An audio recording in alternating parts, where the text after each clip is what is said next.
আসসালামু আলাইকুম। সকলকে স্বাগতম সাজ্জাদ মেথড লার্নিং এ। আজকে আমরা শিখব ঘনমাত্রা নির্ণয় পিপিএম এককে, যা সাধারণত যে কোনো পরীক্ষায়, অ্যাডমিশন পরীক্ষায় এবং যে কোনো চাকরি পরীক্ষায় বা স্কুল এবং কলেজের পরীক্ষায় জ্ঞানমূলক এবং নৈবিত্তিকের মধ্যে এসে থাকে। তাহলে চলো আজকে আমরা শুরু করি। আলোচনার বিষয়বস্তু হলো ঘনমাত্রা নির্ণয় পিপিএম একক। দেখো, বোর্ডে আমি একটা প্রশ্ন লিখেছি যে 50 ml 0.1 মোলার সোডিয়াম হাইড্রোক্সাইডের ঘনমাত্রা পিপিএম এককে কত। তাহলে আমরা জানি যে 0.1 মোলার সোডিয়াম হাইড্রোক্সাইড, এটাকে আমরা লিখতে পারি মিলিগ্রাম পার লিটার এককে। আর আমরা এটাও জানি যে সোডিয়াম হাইড্রোক্সাইড এর আণবিক ভর 40।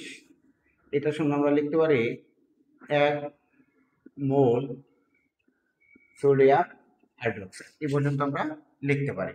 তাহলে প্রথম আমাদের করণীয় কি, এই যে সোডিয়াম হাইড্রোক্সাইডটাকে গ্রামে নিয়ে নেব। এ কারণে তার যে মোলারিটিটা আছে, এটাকে আমরা কি করব, এই মোলারিটিকে 0.01 কে আমরা 40 দ্বারা গুণ করে দেব। এটা কি এককে আসলো, গ্রামে এসে বললো। এটাকে মিলিগ্রামে নেওয়ার জন্য আমরা 1000 দ্বারা গুণ করে দেব। তাহলে আমাদের হলো মিলিগ্রাম, আর লিটারটা একই রেখে দিলাম, এটা হলো লিটার। এটাকে যদি আমরা গুণন করি তাহলে আমাদের আসতেছে 400 মিলিগ্রাম পার লিটার, সমান আমরা লিখতে পারি 400 ppm। আশা করি সবাই বুঝতে পারছো। ধন্যবাদ।